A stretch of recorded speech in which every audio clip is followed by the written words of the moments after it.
Hallo, in diesem Video möchte ich euch das Spiel Atlantica Online vorstellen und euch näher bringen, warum es mein Lieblingsspiel ist.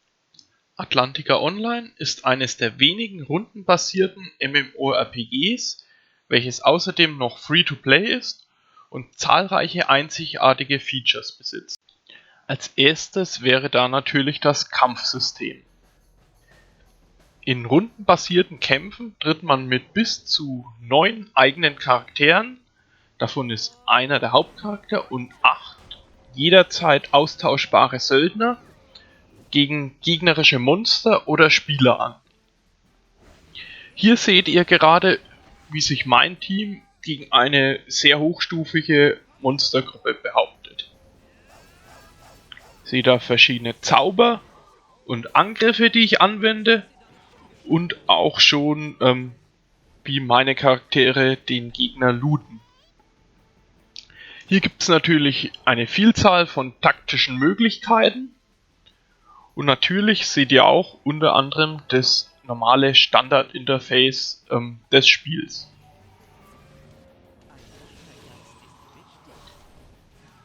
Aber auch Kämpfe in einer Gruppe von bis zu 3 Spielern gegen bis zu 3 andere Spieler oder Monster sind natürlich möglich. Im Moment seht ihr uns hier in einem Kampf gegen eine Dreiergruppe von Monstern im Ringquest-Gebiet und ihr seht auch eine Vielzahl an verschiedenen Zaubern, die wir hier gerade anwenden. Zauber und Magien sind ein wesentlicher Bestandteil des Spiels. Jeder von den verschiedenen Söldnern hat verschiedene Zauber und Magien. Und bei diesen Gruppenkämpfen ist es natürlich wichtig, sich gut mit seiner Gruppe abzustimmen, sodass man sich gut koordiniert und das Böse am besten gemeinsam in die Flucht schlägt. Weiterhin gibt es noch das taktische Gefechtssystem, bei dem man seine bis zu 9 Charaktere über ein schachbrettartiges Feld den Gegnern entgegenwirft.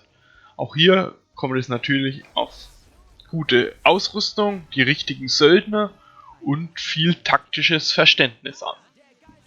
In diesem Modus gibt es unter anderem auch noch längere Missionen, bei denen man verschiedene anspruchsvolle Aufgaben erledigen muss.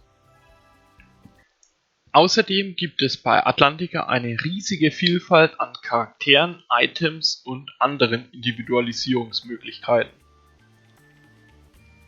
Ihr könnt aus 13 verschiedenen Hauptcharakterklassen mit verschiedenen Waffen, Zaubern und Talenten auswählen.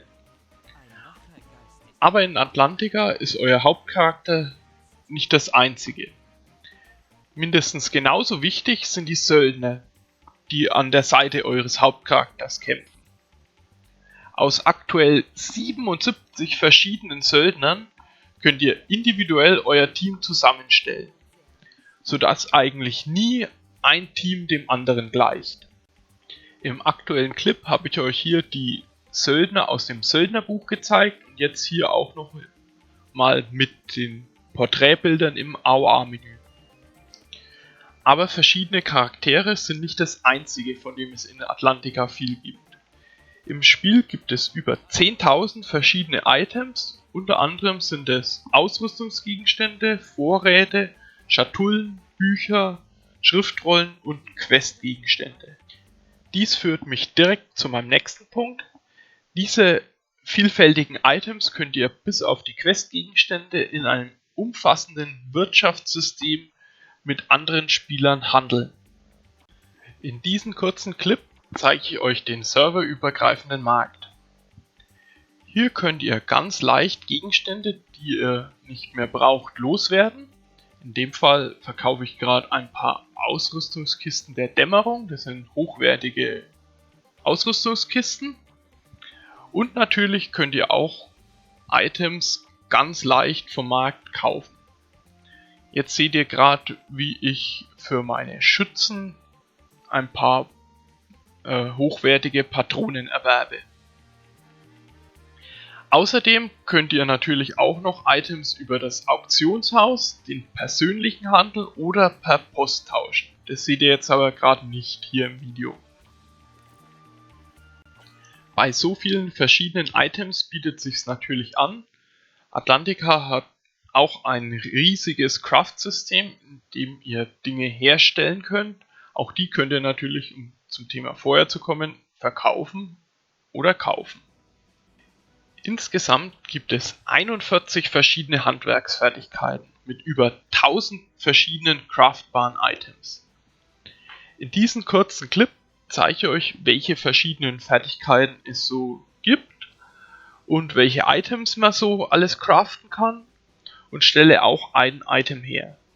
In diesem Fall stelle ich gerade Geheimnisse her, mit denen man bestimmte Quests wiederholen kann.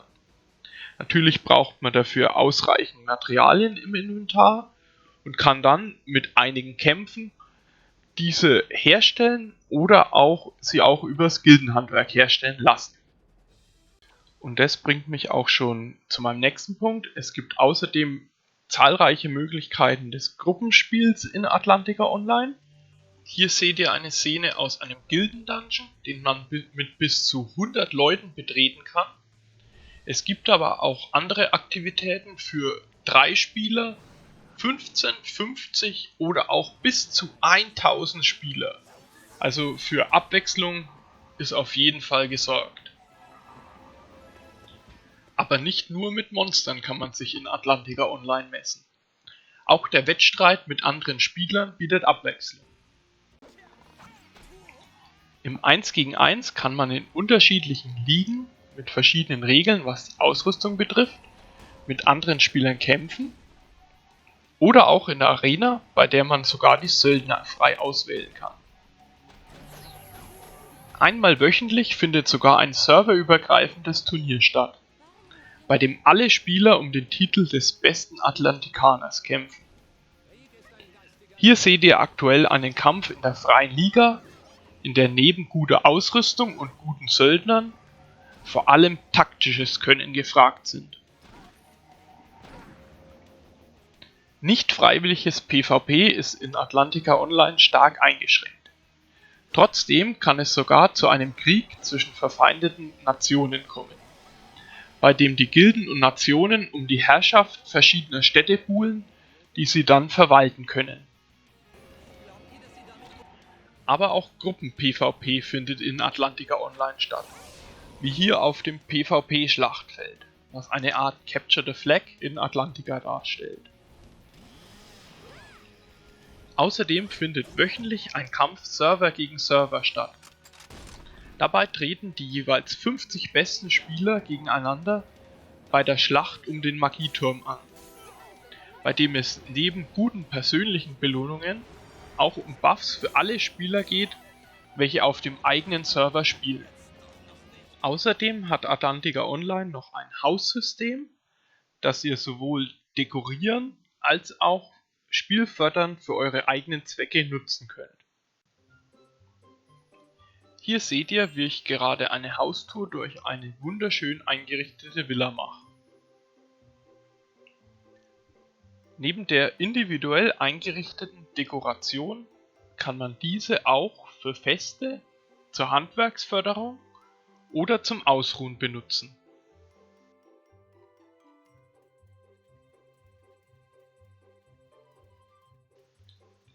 Als Fazit zu Atlantica Online möchte ich Folgendes sagen.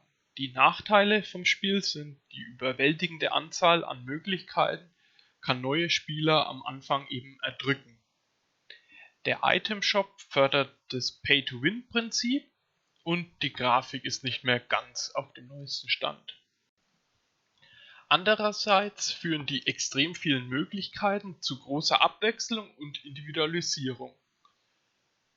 Außerdem finde ich es gut, dass sehr viel taktisches Verständnis und eher weniger die Reaktion gefragt ist, was das Spiel auch für ältere Spieler interessant macht. Außerdem kann man trotz dem Free-to-Play-Spiel, wo man aus dem Item-Shop Gegenstände erwerben kann, alle Spielinhalte ohne Echtgeld erwerben. Falls ich euch für Atlantica Online begeistern konnte, würde ich mich freuen, euch im Spiel zu sehen. Falls ihr noch mehr Videos zu Atlantica Online sehen wollt, würde ich mich außerdem freuen, falls ihr mehr Videos auf meinem Kanal schaut. Ciao, bis zum nächsten Mal.